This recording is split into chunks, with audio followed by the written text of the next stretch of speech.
Hello and welcome, I'm Thomas Porteous and you're watching The World Report on NewsX World. Let's take a look at some of the top headlines this hour. European Council President Antonio Costa has announced an extraordinary summit in the coming days to address rising tensions over Greenland. Costa emphasised EU unity on key principles, territorial integrity, sovereignty and support for Denmark and Greenland.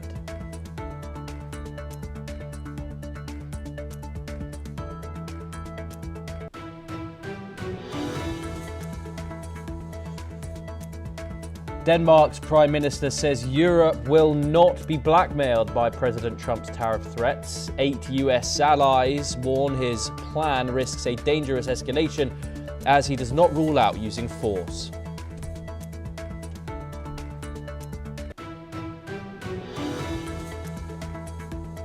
Syria declares a nationwide ceasefire with Kurdish-led forces after nearly 2 weeks of fighting. The deal integrates the SDF into state institutions and restores government control over key regions.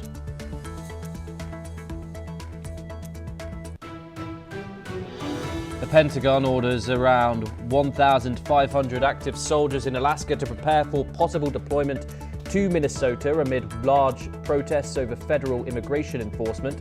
The troops are on prepare to deploy orders in case violence escalates. Iran's president says any US attack will trigger a harsh response from Tehran. Officials say at least 5,000 people are killed in the nationwide protests, calling for an end to clerical rule.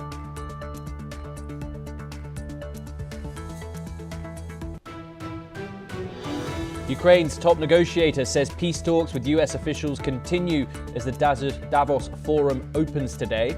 President Donald Trump is set to appear as talks focus on security guarantees and post-war recovery.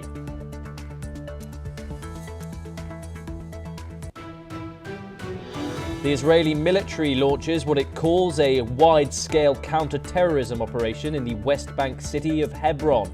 The raid targets weapon seizures and militant infrastructure and is expected to last several days.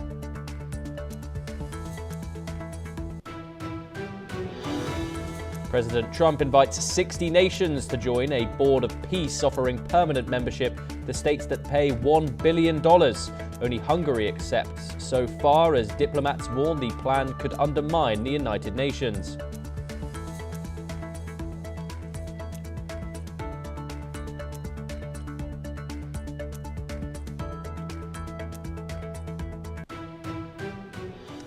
We start this hour with the ongoing situation with Greenland. And US President Donald Trump has intensified tensions over the world's largest island, claiming Denmark has failed to address the Russian threat in the region. On social media, Trump wrote that NATO has been telling Denmark for 20 years to remove the Russian threat from Greenland, but that Denmark was unable to act. Now, according to Trump, the time has come and it will be done. That's a direct quote from the US president. His comments come amid growing tensions between the US and Europe over the future of the strategic Arctic territory. The dispute continues to fuel debate within NATO and among European leaders. Joining us now to discuss this developing situation is Collins Chong-Yu-Keat. He is a foreign affairs, security and strategy analyst, joining us live from Kuala Lumpur. Thank you very much, Collins. It's always a pleasure to talk to you. Of course, Donald Trump has once again reiterated that the United States needs Greenland for national security. He's also made this bold claim about Russia and also China wanting the island, saying that Denmark has failed to protect it. Do these claims from the US president have any weight? Definitely, it's an open secret that the increasing Russian and Chinese power presence in the Arctic for years now, and there's no credible deterrence, and there's no credible capacity to confront that, either by Denmark, either by Europe or NATO. And this is a reflection of this long-standing US frustration of this chronic underinvestment, this also the underfocus on Greenland's defense, and there's this limited Danish capacity to police or to safeguard the vast Arctic spaces also. And of course, this has been ongoing, and NATO has repeatedly warned Denmark for more than 2 decades now for the increased Russian power presence, the increased Russian Arctic resurgence ever since the mid 2000s. So we have seen how we have this lack of capacity or urgency by Denmark. As I've stated earlier, there's no credible efforts, there's no credible deterrent capacity being shown, and only Washington has the power to do that. And we have seen these recent moves by Denmark and other powers, including France and Germany, to showcase this combined synergy, combined power presence in Greenland. But it's too little, too late, and that if it reaches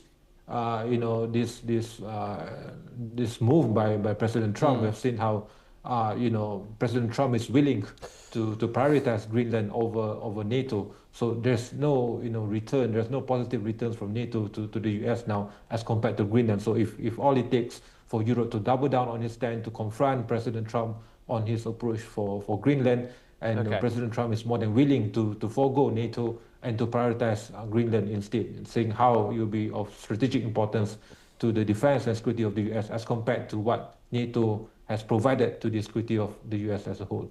Collins, Denmark and NATO have said that they're open to negotiations about increasing the United States' presence on the island.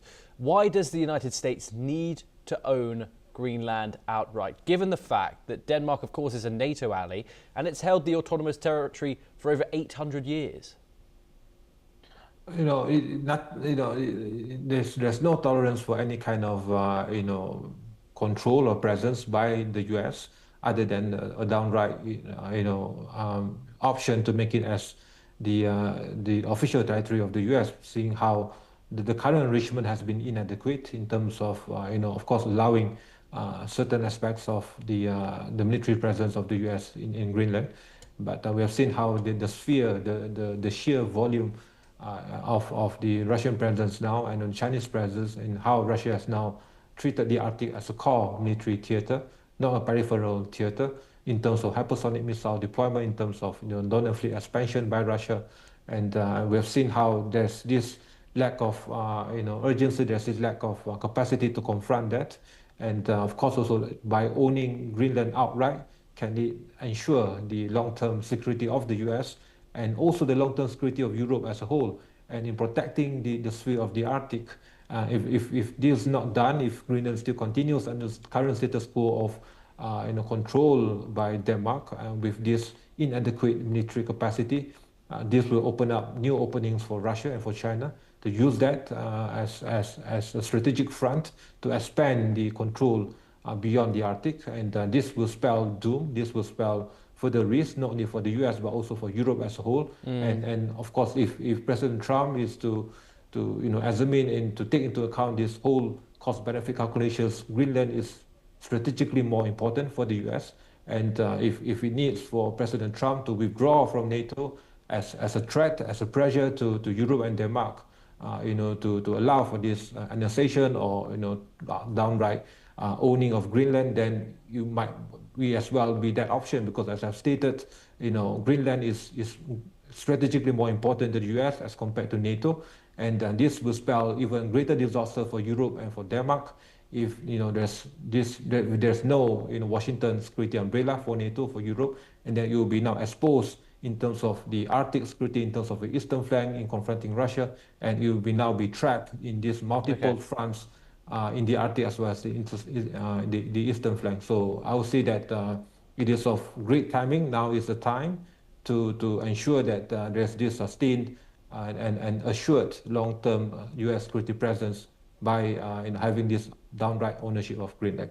Collins, of course, Beijing and Moscow are watching this situation. How do you think they're viewing this Western infighting? Of course, they have been, as I've stated, this is greatly welcome in terms of having this division internally in the Western Hemisphere, in the Western system.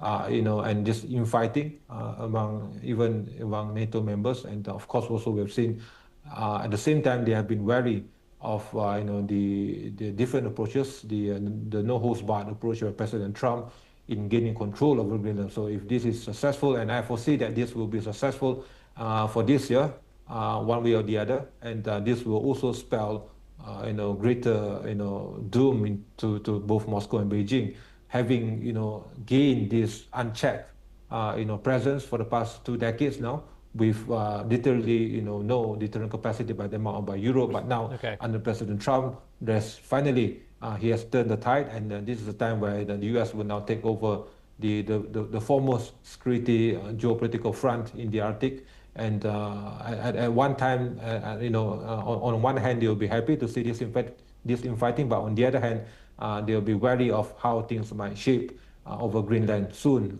especially for this year, and to be to be under US control.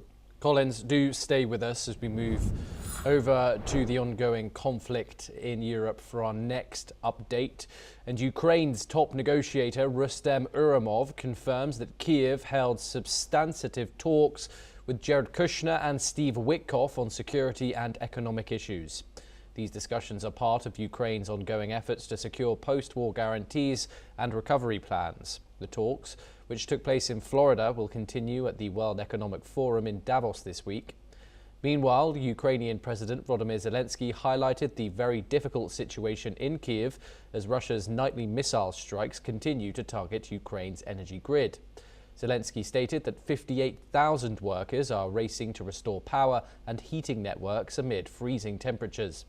He also confirmed that his team had held multiple rounds of talks in the United States, focusing on documents needed to end the war. He criticized Russia, doubting its commitment to peace.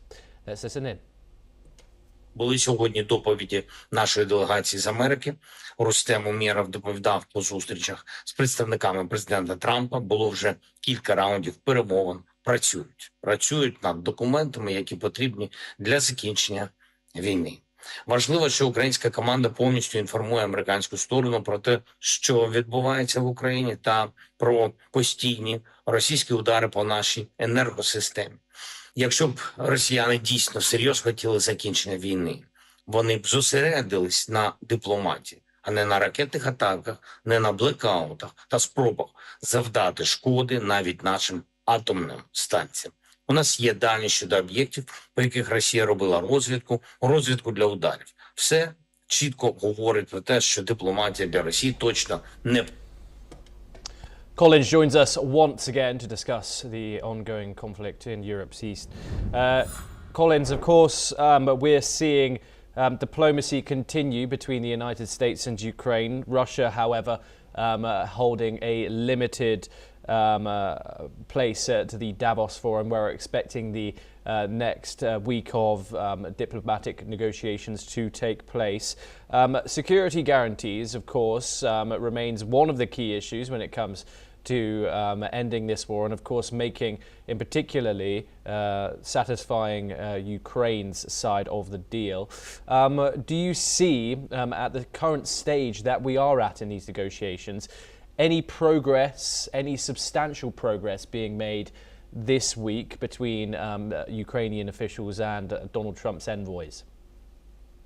Well, we might see some, certain shifts, especially moving, from this symbolic diplomacy to a more serious phase of negotiations and transactional negotiations. We've seen how talks involving Jared and Steve, they are both in the inner circle of President Trump. And of course, they are directly, we have, direct access to President Trump in terms of the entire peace process. And they are also being seen as one of the key makers, the playmakers in terms of having this credible peace process. We've seen that before during the Abraham Accord, and this will be of great importance.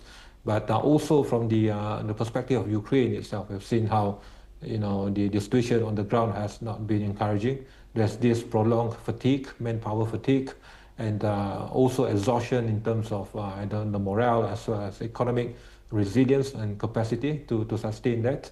And also the risk of this downturn or a plateauing support from the Western nations, and so all these all these factors have been at the forefront of how Ukraine and especially Zelensky will also bring that forward into the peace process.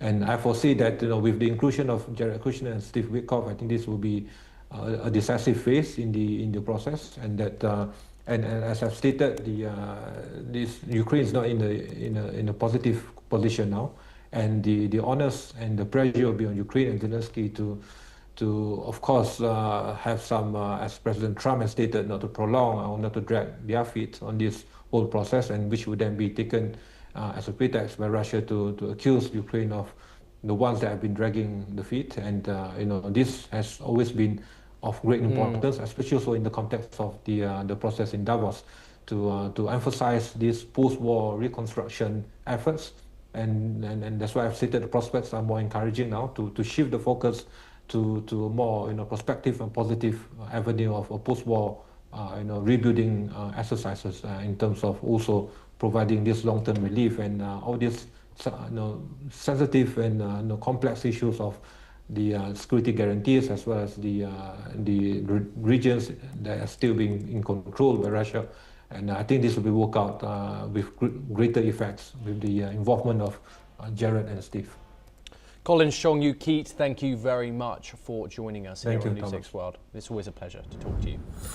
For our next story, we move over to the United States, and in response to ongoing protests in Minnesota, the Pentagon has put approximately 1,500 active duty soldiers on alert for a potential deployment. The soldiers based in Alaska are being prepared for possible action in case tensions escalate amid protests against the government's deportation efforts. While the military's involvement remains uncertain, the move comes after US President Donald Trump threatened to invoke the Insurrection Act, which would allow him to deploy military forces to suppress unrest. Minneapolis Mayor Jacob Frey has strongly opposed the idea of military intervention, calling it a ridiculous and unconstitutional idea. The mayor has also stressed that the presence of more federal agents would further worsen the situation. Joining us now to discuss this situation coming out of the US state of Minnesota is Major General Dr. Rajan Kochar. He's an international relations expert. He joins us live from New Delhi. Of course, this situation, ever since the deployment of ICE troops to the city of Minnesota, of course, a very much protest-sensitive city. And the killing of Renee Nicole Good just a couple of weeks ago now. This situation is very much volatile, seeing these state and national agencies clash one another. And now we're seeing that Donald Trump may send more troops into the state. Of course, one of the most democratic states in the United States. Why does Donald Trump think that imposing these troops onto Minnesota will make it a safer place to be, given the fact, of course, the American people have the right to protest their government, and also the fact that the state-level officials have a serious problem with the Trump administration imposing federal troops into the state and the city of Minneapolis? Good morning, Thomas. See, the issue which is boiling down is there is a pattern which Trump has enforced. He's targeting the states where the governors or the administration is from Democrats. It is very apparent. Minnesota was one. California also, we heard about that, about the National Guard deployment there also, over the protest which actually happened in Los Angeles. Then we heard about Oregon also, in Portland also, where the federal forces were employed, and in Chicago, Illinois, where the National Guard deployments were there. So I think one pattern, a discerning pattern which I can see, is that the states which are being targeted are mainly the opposition states. Second important aspect is that when President Trump announced his immigration policy at the time of elections, he made a promise to the nation that he's going to weed out the immigrants, and he had a certain figure in mind. He is not able to achieve those targets. So what is happening is that a lot of innocent people are being roped in, and we have hearing cases. People are going to the court for a wrongful consignment or imprisonment, and without any valid charges also being levied on them, because now given a particular target, the law enforcement agencies are trying to get near that target what Trump has given. So I think this is possibly has been the resentment of the states, that Trump is trying to enforce the federal power over the state administration, and this Insurrection Act 1807 is one of the act which is used very rarely. And to my understanding, in the present circumstances, the imposition of this act is not warranted, because the law and order machinery in the state hasn't broken down. The state governments are cooperating with the federal agencies, with the ICE and other agencies. So there should not be any concern on part of Donald Trump to impose this Insurrection Act on these states, and it will then, send a wrong precedence also, because once you start imposing it, then you have precedents, and later governments can also make use of these precedents. So I think it's a dangerous trend. What has to be seen here is a good intelligence network to find out who are the actual immigrants who are staying in these areas, carry out a mapping of these immigrants with a total coordination between the state and the federal forces, because whenever you want to impose or you want to eradicate a particular malady or a particular infirmity in a country, you need a coordination between the state and the center. And therefore, I feel that this methodology which is being adopted, like a kind of a dictator kind of a thing, that you send your federal forces on your whims and fancies, and also in selective states. You see, immigration is there in all states of America. It is not only in the democratic rule states. So I don't see a reason why the democratic states are being targeted, because according to my information, and which I mentioned earlier also, there is a definite trend to suggest that the opposition states are being targeted. And the final argument of mine is that if you want to enforce a thing, please let the state governments do it. If they are unable to do it, then a sort of communication must go from the federal government to the state governments to explain why the progress is slow, and thereafter a particular action can be taken. So it has to be in the form of a communication, it has to be in the form of a consensus. It cannot happen unilaterally the way it is happening now. Yes, Major General Dr. Rajan Kochar, thank you very much for joining us here on Newsex's World. Pleasure to get your insight. Now we turn over to Latin America, and at least 18 people have died as wildfires rage through Chile's Biobío and Ñuble regions, with the death toll expected to rise. President Gabriel Boric warned that flames have now reached urban areas, including the Concepcion, and Boric has coordinated response efforts with President-elect Jose Antonio Cast, planning to meet on Monday to discuss the emergency and future reconstruction. Over 50,000 of these residents have fled as fires spread from forested areas into towns.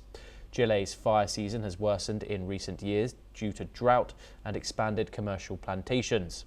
Listen into what the President, Gabriel Boric, and some of the residents had to say. Tenemos un número hoy día confirmado de 18 personas fallecidas, pero tenemos la certeza, desgraciadamente, de que ese número va a aumentar.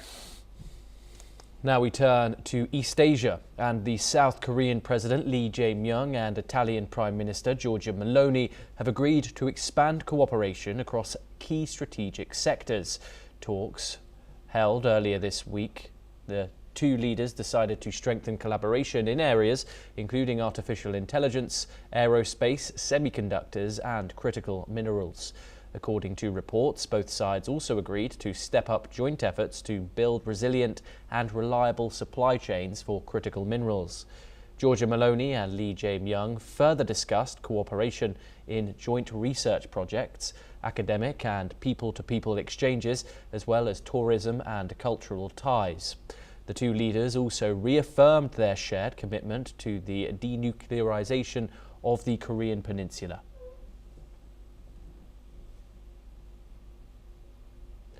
Well, that's all that we have time for. Keep watching NewsX World for more international news updates.